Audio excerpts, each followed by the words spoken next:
નમસ્કાર, સ્વાગત છે આપનું 5 star tadka celebrity special presented by mother's recipe પ્રેમનો સ્વાદ co powered by LG Bandhani hing the essence of authentic taste since 1894. આપની સાથે હું છું જિજ્ઞાસા અને આજે અમે આવી ગયા છીએ હોટેલ પ્રાઇડ પ્લાઝામાં. આજે અમારી સાથે એવા કલાકાર છે કે જેમણે સીડીથી લઈને સોશિયલ મીડિયા, ઢોલથી લઈને ઓર્કેસ્ટ્રા સુધીની સફરમાં ખૂબ સફળતા મેળવી છે અને લોકો તેમને ડાકલા ક્વીનથી ઓળખે છે. ત્યારે આજના અમારા કિચનમાં ખૂબ બધી ગીતોની રમઝટ થવાની છે અને આજનું અમારું કિચન એકદમ સુરીલું બની જવાનું છે. તો ચલો જઈએ આજના કિચનમાં. આજે અમારી સાથે છે ખૂબ જાણીતા અને લોકપ્રિય સિંગર અને lyricist Grishma Panchal. Grishmaben, welcome to TV9. Thank you very much. અને સાથે જ હોટેલ પ્રાઇડ પ્લાઝાના એક્ઝિક્યુટિવ શેફ રંજન પાંડેજી પણ અમારી સાથે છે. Ranjanji, welcome to TV9. અને આપ સૌ પણ દર વખતે એક્સાઇટેડ હોવ છો કે અમારા કયા ગેસ્ટ હશે અને સાથે રંજનજી કઈ નવી રેસીપી ખાસ આપના માટે લઈને આવ્યા છે. ત્યારે રંજનજી, આજે આપણે શું સ્પેશિयल બનાવવાના છીએ અમારા गेस्ट માટે અને हमारी ऑडियंस માટે? TV9 के सारे दर्शकों को शेफ रंजन पांडे का नमस्कार. जैसा कि आप देख रहे हैं इस शो में और हमारे रेस्टोरेंट सिडलिंग बारबेक्यू में ग्रीष्मा जी आई हैं. जो कोई भी भक्ति सॉन्ग हो या फोक सॉन्ग हो उसमें एक अलग ही अंदाज में जान डाल देती हैं गाने में और तभी वो इतनी लोकप्रिय है. वैसे ही अगर मैं बात करूं सब्जियों में तो जो पोटैटो है, आप चाहे कोई भी एक्जोटिक वेजिटेबल खा लो, कुछ भी खा लो, लेकिन जो आलू है वो सबका प्यारा होता है. तो जो मेरी फर्स्ट रेसिपी जो है वो हींग वाले आलू है. બિલકુલ. તો આપણે રેસીપી પણ શીખીશું અને સાથે સાથે ગ્રીષ્માબેનની જર્નીની પણ વાત કરીશું. ત્યારે રંજનજી, हम स्टार्ट करें? जी बिल्कुल बिल्कुल. जो ये रेसिपी मैं बनाने वाला हूँ, इसको मैं बनाने वाला हूँ एलजी के बांधनी हींग से, जो बहुत ही फेमस है. तो इसको हम यूज़ करने वाले हैं. એલજી બાંધાની હિંગ તમારા પાચન માટે છે એકદમ બેસ્ટ અને તેની સુગંધ અને ઔષધીય ગુણો છે એકદમ પરફેક્ટ. તમારા રસોડામાં ખાસ લાવો LG Bandhani hing the essence of authentic taste since 1894. ગ્રીષ્માબેન, સૌથી પહેલા તો એ જણાવો કે તમે કેમ છો ને અત્યારે શું ચાલી રહ્યું છે લાઈફમાં અને કેવું કામકાજ ચાલે છે? લાઈફમાં ખૂબ જ સરસ ચાલી રહ્યું છે. હાલ તો મેરેજ લાઈફ છે, નાનો બાબુ છે મારો 1.5 વર્ષનો, અને સાથે સાથે સિંગિંગનો રિયાઝ અને સિંગિંગના પ્રોગ્રામ ચાલુ છે, સ્ટુડિયો રેકોર્ડિંગ ચાલુ છે અને સોંગ અમુક જે મારા મગજમાં સૂઝે છે એ હું બધા પબ્લિકની સામે રજૂ કરું છું. આગામી દિવસોમાં નવરાત્રિ આવશે એટલે કદાચ એની પણ તૈયારી અત્યારથી થતી હશે. નવરાત્રિ એ પાવન પર્વ છે અને માતાજીનો અવસર છે. નવરાત્રિ આવે ને એટલે આદ્યશક્તિ જગદંબાની યાદ આવે. એટલે અંબે માનું જે ગીતો છે એ બહુ જ અમારા નવરાત્રિમાં બહુ ફેમસ છે અને નવરાત્રિમાં ઓનલી ગરબા પબ્લિક પસંદ કરે છે. બિલકુલ. અને નવરાત્રિ પહેલાં પણ 10 દિવસનો એ ફેસ્ટિવલ ગણેશોત્સવ કે જેની પણ ઓડિયન્સ રાહ જોતી હોય છે અને ખાસ એ દિવસોમાં ગણેશના સોંગનું પણ એટલું જ મહત્વ હોય છે. ત્યારે આપણે પણ આજના એપિસોડની શરૂઆત કરીએ ગણેશના સરસ મજાના ગીત. ચોક્કસથી. ગણપતિનું મારું સોંગ છે એ RDC ગુજરાતીમાં છે, શિવજીનો દીકરો. એ અમારા ભાઈ શ્રી દેવભાઈ પગલીએ લખેલું હતું અને મારી સાથે રોલમાં બી હતા અને જોડે સિંગિંગમાં પણ હતા. અને એ મારું શિવજીનો દીકરો બહુ ફેમસ થયેલું સોંગ. ચપટી ભરી ચોખાને ઘીનો છે દીવડો, પ્રથમ પૂજાય છે શિવજીનો દીકરો. તારા રે ગુણલા જે ગવાય છે, ઘેર ઘેર દેવા તું તો પૂજાય છે. વિઘ્ન રે હરતા તુજને કહેવાય છે, તારું રે નામ આજ પહેલું લેવાય છે. જે મારું ગણપતિનું સોંગ છે અને અંદર મેં અને મારા ભાઈ દેવભાઈ પગલીએ સુપર અહીંયા એમને એક્ટિંગ પણ બહુ સારી કરેલી છે. એકદમ અદ્ભુત. તમે જ્યારે ગાતા હોવ છો ત્યારે કોઈ ઇન્સ્ટ્રુમેન્ટની પણ જરૂર નથી હોતી કેમ કે તમારો અવાજ જ એટલો સરસ છે કે લોકોને ખૂબ સાંભળવો ગમતો હોય છે. रंजन जी, रेसिपी आगे बढ़ा रहा है. रंजन जी, अभी तक क्या किया आपने? अभी मैंने इसमें जीरा और हींग डाला है. अभी इसमें हम जिंजर गार्लिक का पेस्ट डालने वाला है. जो आपके पास है वो जरा हेल्प कीजिए मेरी. શું તમે તમારા મમ્મીના હાથનું ખાવાનું મિસ કરી રહ્યા છો? તો ખાસ મધર્સ રેસિપી આપના માટે લઈને આવ્યું છે આદુ લસણની પેસ્ટ. આ પેસ્ટનો ઉપયોગ કરવાથી તમારી રેસિપી એકદમ ઘર જેવી ટેસ્ટી બની જશે અને સુગંધ પણ એકદમ જોરદાર આવશે. આ પેસ્ટનો ઉપયોગ કરવાથી તમારી રેસિપીના ફ્લેવરમાં લાગી જશે 4 ચાંદ. બસ 1 ચમચી આદુ લસણની પેસ્ટના ઉપયોગથી તમારી રેસિપી સુગંધિત અને સ્વાદિષ્ટ બનશે તેમજ હેલ્થ માટે પણ છે એકદમ બેસ્ટ. મધર્સ રેસિપી, પ્રેમનો સ્વાદ. तो इस रेसिपी में आप देख सकते हैं हम यूज़ करने वाले हैं मदर्स का जिंजर गार्लिक पेस्ट, जो इसके फ्लेवर को और इन्हेंस करेगा। તમને રસોઈનો કેટલો શોખ છે? મને રસોઈનો બી એટલો જ શોખ છે. તો તમને શું બનાવવું વધારે ગમે છે? મને દાલ ચાવલ છે, પછી પંજાબી સબ્જી છે, એ બધું, અને પરોઠા, એ બધું વધારે બનાવવું ગમે છે. અને કાલે તો મેં મેથીના ગોટા બનાવ્યા હતા. અરે વાહ, સરસ. અને જ્યારે એવું થતું હોય છે ને, એમાં પણ એક સિંગર અને કિચનમાં હોય એટલે સાથે સાથે કંઈક ગીતો પણ ચાલતા હશે. હા, તો ચાલુ જ કયા હોય. એવા ગીતો હોય છે કે જે તમે રસોઈ દરમિયાન ગાતા હોવ છો, જે તમને ખૂબ ગમતા હોય છે? ઓલવેઝ એમાં મારે એવું છે કે અમારે ગુજરાતી ફોક મીન્સ ગરબા અને હા. લોકગીત ને એ બધું અમારે પોતાને ગાવાનું હોય છે. પણ મારું અલગ એક શોખ છે ડાયરો સાંભળવાનો. ઓકે. હા, એમાં હું ડાયરો વધારે સાંભળું છું. અરે હા. અને મારો બાબો છે ને નાના 1.5 વર્ષનો, એને કાર્ટૂન ગમતા જ નથી. ઓહ, અને હંમેશા ગુજરાતી સોંગ સાંભળતો હોય છે. એ બી ડાયરાનો બહુ શોખીન છે. એટલે વારસામાં એને મળ્યું છે હા, લોક વારસામાં સાહિત્ય, એટલે એ તો મળી જાય છે. સ્વાભાવિક મળે કે ઘરમાં આવવાનું છે. હા. ગ્રીષ્માબેન, તમે જ્યારે 4થા ધોરણમાં હતા ત્યારથી હા. તમે ગાવાની શરૂઆત કરી છે, અને ભાડુતી બંગલો એ ગીત હા. લગભગ તમે પહેલી વાર ગાયું હતું. એ હા, થોડી right. યાદો શેર કરો. હા, એમાં હું સ્કૂલ લાઈફમાં હતી, સ્ટાન્ડર્ડ 4માં ભણતી હતી, અને ચાંદખેડા સરસ્વતી સ્કૂલમાં હું ભણતી હતી. તો એમાં અમારા આચાર્ય શ્રી છે દિનેશભાઈ સાહેબ, અને એમાં મેં ભજન સ્પર્ધામાં ભાગ લીધો હતો. અને એ ટાઈમે મેં આ બંગલાનો બાંધનાર ગાયેલું. તો એ ટાઈમે સાહેબશ્રીને એટલું બધું ગમેલું, તો એમને મને ફરી પાછી વન્સ મોર કરી અને ફરી પાછું એ ભજન ગવડાવ્યું, અને મારો ફર્સ્ટ રેન્ક આવ્યો હતો એમાં.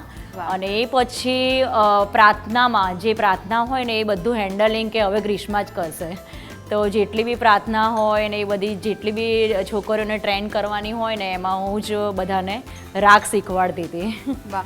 એટલે કહી શકાય કે તમારી જે આ કળા છે એ ગોડ ગિફ્ટેડ છે, કેમ કે તમે કોઈ ટ્રેનિંગ નથી લીધી અને એમને પ્રાર્થના સભામાં ગાયું ને ત્યારબાદ સૌ કોઈને ગમવા ગોડ લાગ્યું. ગિફ્ટ બી ખરી, અને મારા મમ્મીના પ્રતાપે. અરે વાહ. મારી મમ્મી ભજન મંડળીમાં જતી હતી અને મને સાથે જ લઈ જતી હતી. હું ઘરમાં સૌથી નાની, એટલે પછી મમ્મીની સાથે ને સાથે જ હોઉં. પછી ભજન મંડળીમાં હું જતી હતી ને મમ્મી મને રાગ શીખવાડે કે જો બેટા આ ભજન આવી રીતે ગવાય, આ ભજન આવી રીતે ગવાય. એટલે પછી એ રીતે હું રાગ શીખતી હતી. અને પછી ધીમે ધીમે હું ભજન મંડળીમાં પણ, મારો અવાજ મોટો છે, પહાડી છે, એટલે ભજન મંડળીમાં શું માઇક ના હોય, એમાં ઢોલ હોય, પછી મંજીરા હોય ને એવું બધું હોય. એટલે પછી બધા બહેનોને મારો અવાજ બહુ ગમતો. મારો મમ્મીનો ખૂબ સપોર્ટ છે મને. પરંતુ અત્યારે રંજનજી જે રીતે રેસીપી બનાવી રહ્યા છે, ધ્યાન એ સાઈડ જઈ રહ્યું છે, કેમ કે ખૂબ જ સરસ સુગંધ આવે છે. Smell સારી રંજનજી, કયા કયા ઇન્ગ્રેડિયન્ટ્સ તમે એડ કર્યા છે? जी, इसमें अभी मैंने प्याज डाला है, कटे हुए प्याज है, टमाटो है, उसके बाद मैं मसाले डाल रहा हूँ. देखिए मेरे पास चिल्ली पाउडर है, हल्दी पाउडर है, गरम मसाले है, जीरा पाउडर है, थोड़ा सा क्रश पेपर है. तो ये सब मैं ऐड कर रहा हूँ अभी. ગ્રીષ્માબેન, તમે બહુ નાનપણથી સિંગિંગની શરૂઆત તો કરી, પણ તમને ક્યારે એવું થયું કે આ જ દિશામાં હવે મારે આગળ વધવું છે, અથવા તો સિંગિંગને તમારું કરિયર બનાવવું છે અને આગળ જતાં પણ તમને આમાં ખૂબ સફળતા મળશે, એવું ફીલ તમને ક્યારે થવા લાગ્યું હતું? ધીમે ધીમે સ્કૂલ લાઈફથી હું અમારી સોસાયટીમાં એ ટાઈમે 2 ઢોલ ઉપર ગરબા થતા હતા. હા. તો એ 2 ઢોલ ઉપર હું એક કાકા અને એક માસી જોડે હું ગરબા ગાતી હતી. અને એ 2 ઢોલવાળા ભાઈએ મને સાંભળી, અને અમારા સાબરમતીના ચિરાગભાઈ કરીને છે, એમને વાત કરી કે ત્યાં એક નાની બેબી છે ને, એ બહુ સારું ગાય છે અને બહુ સારો અવાજ છે. તો એ ચિરાગભાઈ મારી મમ્મીને મળવા આવ્યા. પછી મમ્મીને કીધું કે તમે તમારી બેબીને બહાર ગાવા મોકલશો? મમ્મી કે હા, કેમ નહીં, કે અમારે એને શોખ છે, તો પછી અમે એને પૂરેપૂરું પ્રોત્સાહન આપીશું. પછી મમ્મી પપ્પાએ મને બહાર ગાવા મોકલી. અને ત્યારબાદ તમે ઘણા બધા કલાકારો સાથે પણ કામ કરવા લાગ્યા, પણ શું ક્યારેય કોઈએ તમને એવું કહ્યું છે કે તમે ફરીદા મીર જેવું ગાઓ છો, અથવા તો એવા થોડા લાગો છો? કેમ કે અત્યારે તમારો લુક જોઈએ, તમારો અવાજ સાંભળીએ તો એવું જ લાગે કે કદાચ તમે એમના બેન હોઈ શકો. તો આવી કોમેન્ટ ક્યારે મળી છે ઓડિયન્સ તરફથી? અરે બહુ જ મળી છે.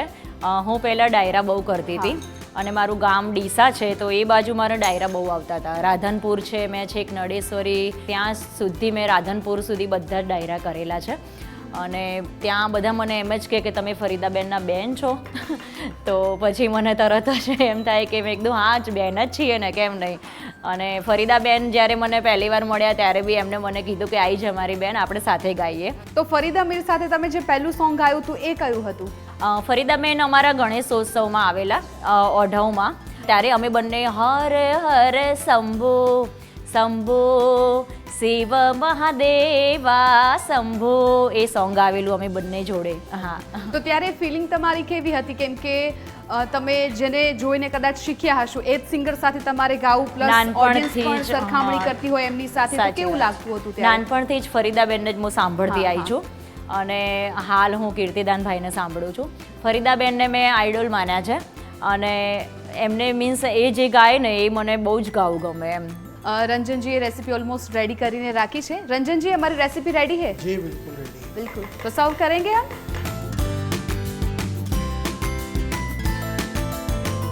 તો ગ્રીષ્માબેન, રંજનજીએ પોતાના જાદુઈ હાથથી આ રેસીપી રેડી કરી નાખી છે. શું તમે ખાવા માટે તૈયાર છો? હા, કારણ કે સુગંધ જ એટલી સરસ આવતી હતી. આમ તો આપણે ઘરે તો નોર્મલી બટાકાનું શાક ને એવું બનાવીએ અને હું કોઈક વાર દમ આલુ બનાવું છું, પણ આ હિંગ પોટેટો મેં પહેલી વાર સાંભળ્યું અને બહુ સરસ. ये आपके लिए रेडी है हींग पोटैटो, आप टेस्ट कर सकते हैं।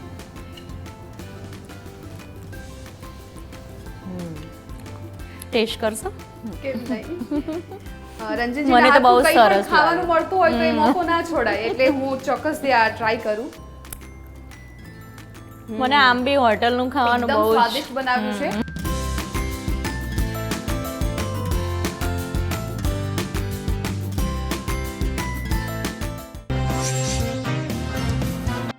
ગ્રીષ્માબેન, એક રેસીપી ટ્રાય કર્યા પછી તમને એવું લાગે છે કે હજુ પણ કંઈક રંજનજીના હાથેથી બનવું જોઈએ? હા શ્યોર, કારણ કે ટેસ્ટ જ એટલો સરસ હતો. તો રંજનજી, गेस्ट માટે કંઈક બીજી રેસીપી તમે બનાવશો? जी, ग्रीष्मा जी के लिए मैं कुछ यूनिक लेकर के आया हूँ। एक्चुअली आपने बहुत सारे टाइप के पुलाव खाए होंगे, बिरयानी खाए होंगे, वेज पुलाव या कोई भी पनीर पुलाव, तंदूरी पुलाव, लेकिन मैं आज लेकर के आया हूँ ऑरेंज पुलाव। ओह, नारंगी का जो पुलाव होता है वो हम स्वीट पुलाव बनाने वाले हैं, जो एक बहुत ही यूनिक रेसिपी होने वाली है। जैसे इनके सॉन्ग होते हैं स्वीट होते हैं, वैसे ही ये रेसिपी भी स्वीट होने वाली है। મારી ફેવરેટ છે अरे orange. वाह. इसीलिए रंजन जी जो भी हमारे गेस्ट आते हैं उसका पूरा रिसर्च करते हैं और जो भी अरे गेस्ट को वाह. पसंद है वही वो रेसिपी में डालते हैं. तो इसको शुरू करने के लिए सबसे पहले हम लेंगे देसी घी। ठीक है. घी में बनाने वाले हैं हम इसको। ગ્રીષ્મબેન, હવે ફરી તમે જ્યાંથી તમારી આ જર્નીની શરૂઆત કરી આપણે ત્યાં જઈએ. ચોથા ધોરણથી તમે સ્ટાર્ટ કર્યું ને લગભગ છઠ્ઠા ધોરણથી તમને ઇન્કમ પણ થવા લાગી હતી. પહેલું જે તમારું આવક હતું આ પ્રોગ્રામમાંથી એ 250 રૂપિયા જેટલું હતું અને ત્યારથી અત્યાર સુધીની આવક, કેટલી મહેનત પડી અહીંયા સુધી પહોંચવા માટે? બહુ જ સ્ટ્રગલ પડ્યું છે. 20-22 વર્ષથી હું આ લાઈનમાં છું અને અત્યારેથી લાઈવ પ્રોગ્રામ મેં 6000થી વધારે કરેલા છે. જે મારે હેબિટ છે કે હું જે બી પ્રોગ્રામ કરીને આવું ને એનું મેં આખી બુક બનાવેલી છે અને એ બુકમાં હું દરેક પ્રોગ્રામ ડેટ વાઇઝ અને બજેટ વાઇઝ, પ્લેસ વાઇઝ બધું જ હું અંદર નોટ કરું છું, જે મેં અત્યાર સુધી નોટ કરેલું છે. એટલે 250 રૂપિયાથી તેમણે પ્રોગ્રામની શરૂઆત કરી હતી અને આજે ઘણા બધા તેઓ કમાઈ રહ્યા છે. એટલે ખાસ તો ધીરજ જોઈએ. શું કહેશો તમે? સાચી વાત છે. હાલ એવો ટ્રેન્ડ ચાલી રહ્યો છે, મીન્સ સોશિયલ મીડિયા આવીને, અમે તો સીડીના જમાનાથી છીએ. હાલ સોશિયલ મીડિયામાં એવો ટ્રેન્ડ ચાલી રહ્યો છે કે રાતોરાત જે બધા સ્ટાર બની જાય છે, પણ મેં ધીરજના ફળ મીઠા રાખ્યા છે, કારણ કે હું ધીમે ધીમે લાંબી રેસના ઘોડાની જેમ હું ધીમે ધીમે આગળ વધવામાં માનું છું. तो आपकी जर्नी में ऐसा कुछ है जैसे जैसे कभी कुछ डिफिकल्टी आया हो या कुछ ऐसा चैलेंज आया हो, जैसे हम लोग को भी चैलेंज आते रहते कुछ ना कुछ, तो ऐसा कुछ हो तो बताइए प्लीज़. હા, એક પ્રોગ્રામ મારો એવો હતો જ્યારે મારી ઉંમર નાની હતી અને જ્યારે મેં ગાંધીનગરના સ્ટેજ જ્યારે મેં ચાલુ કર્યા, એમાં એક ગામ છે પલિયડ ગામ, ત્યાં આખી રાત શો ચાલે, ગરબા ચાલે, મીન્સ ફૂલોના ગરબા છે. અને એ ટાઈમે એવું થયું જિજ્ઞાસાબેન કે જ્યારે હું ગાડીમાંથી ઉતરીને અને ત્યારે જ મારો અવાજ નીકળે જ નહીં. હા, તો મને જ ખબર ના પડી કે મારો અવાજ કેમ નથી નીકળતો, તો હું એકદમ ફૂલ ટેન્શનમાં આવી ગઈ અને એ ટાઈમે મારી ઉંમર નાની હતી ને તો હું રોવા લાગી. તો પપ્પા મારી સાથે જ હોય છે પ્રોગ્રામમાં, પપ્પા મારી સાથે આવે તો પપ્પા કે કેમ રોવા લાગી, મેં મારો અવાજ જ નથી નીકળી રહ્યો. તો ત્યાં પપ્પાએ પછી બાજુમાંથી પાણી પીવડાવ્યું, ગરમ પાણી પીવડાવ્યું, છતાં બી અવાજ જ ના નીકળે. સ્ટેજ ઉપર હું પગે લાગીને ચડી તો બી અવાજ ના નીકળે. પછી મારા જે સાથી કલાકાર હતા ધર્મેન્દ્રભાઈ, એમણે કીધું કે બેટા તું બેસી જા, વાંધો નહીં, હું આખો પ્રોગ્રામ સંભાળીશ. અને એવું ને એવું અમારે નેક્સ્ટ રતનસિંહજી વાઘેલા છે, પેથાપુરના લોકગાયક છે, એમની સાથે મેં 7 વર્ષ સિંગિંગ કર્યું હતું. તો રતનસિંહજીના સાથે અમારે દશેલા ગામમાં પ્રોગ્રામ હતો, તો એમાં એમની સાથે એવું બન્યું, તો આખો પ્રોગ્રામ મેં ચલાવ્યો. અરે વાહ. હા, એવું બી અમારા પ્રોગ્રામમાં એવું બી થઈ શકે છે. બિલકુલ ડિફિકલ્ટીઝ આવતી હોય છે, Difficulties પરંતુ આવતી. એ સમય કેવી રીતે એને પાર પાડવું એ હા. વધારે મહત્વનું હોય છે. હા, સાચી વાત છે. रंजन जी, अब रेसिपी में आगे क्या करेंगे? जी देखिए, देसी घी में मैंने थोड़े से तेज पत्ते लिए हैं और इलायची है और लौंग है, इसका फ्लेवर देने के लिए अभी मैं इसमें ऑरेंज जूस ऐड करने वाला हूँ. ओके. मेरे पास ऑरेंज जूस है, आप देख सकती हैं. थोड़ा सा ऑरेंज जूस लूँगा. ગ્રીષ્માબેન, જે રીતે રંજનજી અત્યારે આપણા માટે સરસ મજાની રેસીપી બનાવી રહ્યા છે, તો તમને એવું નથી થતું કે આ રેસીપી પરથી તમે પણ એમના માટે કોઈ સોંગ બનાવો અથવા તો અત્યારે એ સોંગ ગાઈને સંભળાવો? અરે થાય જ છે, કારણ કે સ્મેલ જ એવી સરસ આવી રહી છે અને આ ખડા મસાલાની સ્મેલ તો મને બહુ જ ગમે છે. તો એક સોંગ થઈ જાય આ રેસીપી રિલેટેડ? હા, રેસીપી રિલેટેડ મેં સોંગ બનાવ્યું છે. રાહતે મળે છે મને તમને જોઈને, બેઠા છે તમને ભગવાન માનીને. કેમ ખબર છે વર્ડ? કારણ કે આપણે ખાવાનું ના મળે ને તો આપણે આખા લૂઝ થઈ જઈએ, હા, હા. અને પછી આપણે ખાવાનું મળે એટલે કે હાસ ભગવાન, આપણે ભગવાનને યાદ કરીએ છીએ. આ મારા સોંગ છે મારું. તમારી આ સુરત ભગવાનની છે મૂરત, જાણું ના બીજા કોઈને, રાહતે મળે છે મને તમને જોઈને. આ મારું બી સોંગ છે, લવ સોંગ છે. वाह, अद्भुत. हाँ. रंजन जी, क्या कहेंगे आप सॉन्ग के बारे में? कितना भी दुखी व्यक्ति हो खुश हो जाए. अरे वाह. Thank you. ગ્રીષ્માબેન, આપણે હવે બીજા પ્રોગ્રામની વાત કરીએ તો તમે ઘણા બધા કલાકારો સાથે કામ કરેલું છે, જાણીતા છે. હજુ પણ તમને એવું લાગતું હોય કે મારે આ કલાકાર સાથે હજુ કામ કરવાનું બાકી છે, તમને ખૂબ ઈચ્છા હોય, જેમને તમે ખૂબ સાંભળતા હોય, એવા ગુજરાતી કલાકાર કયા છે? બસ એક જ શ્રી કીર્તિદાનભાઈ ગઢવી. અરે વાહ. કીર્તિદાનભાઈની મને સિંગિંગ બહુ જ ગમે છે અને એમનું ફર્સ્ટ સોંગ નગર મેં જોગી આયા, જે હું લાઈવ પ્રોગ્રામમાં અચૂક ગાઉં છું. અરે વાહ. અને બધા મને બહુ પ્રોત્સાહન આપે છે, ઓડિયન્સ મને એ સ્વીકારે છે મારું સોંગ એમ. એટલે તમને ઈચ્છા ખરી કે કીર્તિદાનભાઈ સાથે તમારે એક સોંગ ગાવું છે? હા, શ્યોર, ચોક્કસથી. કંઈ નહીં, અહીંયાથી તમે એમનું એ તમે જે હા. તમને ખૂબ ગમતું ગીત છે એ ગાઈ દેશો તો પણ TV9 ના માધ્યમથી એમના સુધી પહોંચી જશે. તો તમે Sure. એક વખત એ લાઈન સંભળાવો ગાઈને. ऊंचे ऊंचे मंदिर तोरे हो, ऊंचा है तेरा धाम, ओ कैलाश वाले मेरे भोलेनाथ बाबा, हम सब करते हैं तुझे रे प्रणाम. नगर में जोगी आया, हे रमता जोगी आया, किया के अलख जगाया, वेद कोई समझ न पाया, हो सबसे बड़ो है तेरो नाम भोलेनाथ भोलेनाथ भोलेनाथ. હમણાં શ્રાવણ મહિનાને અદ્ભુત. મને પણ ગૂઝબમ્સ આવી ગયા છે, કેમ કે તમે જ્યારે ગાઓ છો તો કોઈ ઇન્સ્ટ્રુમેન્ટની પણ જરૂર ના પડે અને એવું જ લાગે કે માત્ર તમને સાંભળ્યા કરે. એટલે આશા રાખીએ કે કીર્તિદાનભાઈ પણ TV9 ના માધ્યમ થકી તમને સાંભળી રહ્યા હશે અને તમારી જે ઈચ્છા છે જલ્દી પૂરી થાય એમની સાથે કામ કરવાની. ગ્રીષ્માબેન, તમે સિંગિંગની તો વાતો કરી, ખૂબ બધી લોકો તમને ખૂબ પસંદ કરે છે અને તમારો માત્ર અવાજ સાંભળવાથી જ ખબર પડી જતી હોય છે તમારા ચાહકોને કે આ અવાજ ગ્રીષ્મા પંચાલનો છે.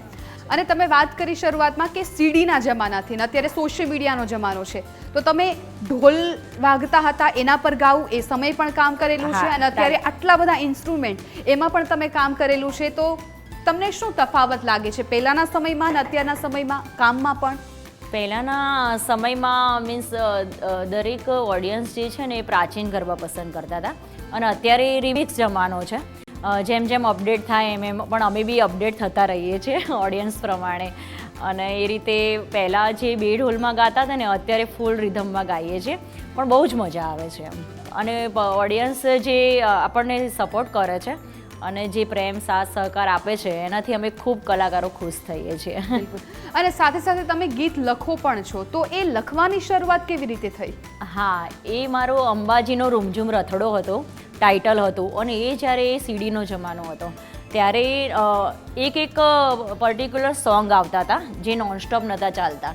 ત્યારે મેં 2 સોંગ એના લખેલા છે અને મેં મારી જાતે જ લખેલા છે. તો એ જે તમે ગીત લખ્યું હતું એ ગીત ગાઈને સંભળાવો. હા, એ ટાઈમે અત્યારે ભાદરવી હવે આવશે પૂનમ, અને એમાં મેળાનો ખૂબ મહત્વ છે.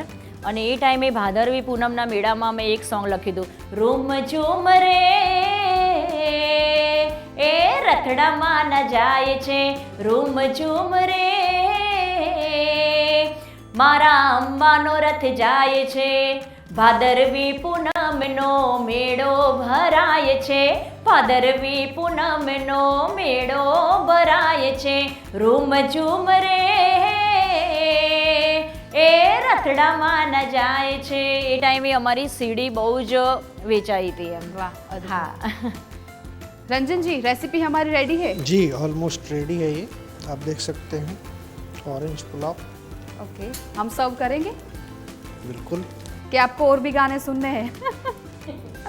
एक कोई तड़कता भड़कता हो जाए. अच्छा ठीक है, अभी रंजन जी की फरमाइश है तो आपको एक गाना पड़ेगा, वरना वो रेसिपी ट्राई करने के लिए नहीं देंगे. ગરબામાં છે ને જિજ્ઞાસાબેન ડાકલા ના આવે ને તો ઓડિયન્સને અરે મજા જ વાહ, ના હા, આવે. અને જ્યારે મીન્સ માતાજીની કૃપા કહું કે ગમે તે કહું કે જ્યારે મારા લાઈવ પ્રોગ્રામમાં હું ડાકલા ગાઉં ને, અને ત્યારે માતાજીને હાજર થવું અને થવું પડે. એટલે હાલ જે ઓડિયન્સ છે ને એ મને ડાકલા ક્વીન તરીકે ઓળખે છે. એટલે સાહેબજીએ વાત કરી એ પ્રમાણે હું ડાકલા ગાઈશ. એ હા અરે મારી મેલડી આવે મલપતી, એ મારી ડમર ડાકલે આવે રમતી, એ ડમર વાગે ને માન ડાકલા વાગે, આજ મારી મેલડીના ડમર વાગે, એ ડહાડુમ ડાકલા વાગે, આજ મારી ચામુંડના ડેકલા વાગે, એ રમતી આવે માડી રમતી આવે, આજ મારી મેલડી રમતી આવે. અને એમાં પણ કોઈ માતાજીનો પ્રસંગ હોય ને તો માતાજી અચૂક રમવા આવે છે. વાહ વાહ, અદ્ભુત. એટલે આજે જો આ પ્રોગ્રામમાં તમે ડાકલા ના સંભળાવ્યા હોત તો કદાચ અમારો પ્રોગ્રામ પણ અધૂરો લાગત, કેમ કે ડાકલા ક્વીન અમારી સાથે હતા ને શું ડાકલા રહી જાય એમ. એટલે રંજનજીએ કહ્યું ને તમે ડાકલા ગાયા, ખૂબ સરસ, Thank you. ખૂબ મજા આવી. અને હવે આપણી રેસીપી પણ રેડી છે, એને આપણે સર્વ કરીએ.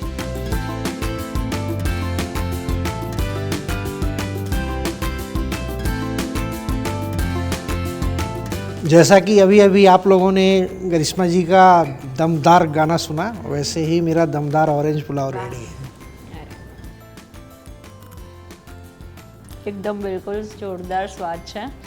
અને લો જિજ્ઞાસાબેન, જે તમારા અવાજમાં જાદુ છે, સરના અરે, હાથમાં જાદુ કોઈ છે. પણ રેસીપી હોય આટલી સરસ બનતી હોય છે. અરે બહુ સરસ બને છે.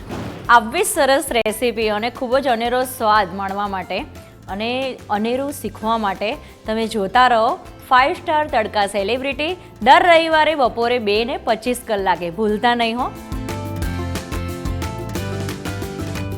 ગ્રીષ્માબેન, આજે સરસ મજાની શેફે જે રેસીપી બનાવી છે હવે એ તમે ટ્રાય પણ કરશો, એટલે જ ખાસ આપને મળે છે મધર્સ રેસીપી તરફથી આ ગિફ્ટ ટેમ્પર. મધર્સ રેસીપી, પ્રેમનો સ્વાદ. Thank you. Gift sponsors. Mother's Recipe. Taste the love.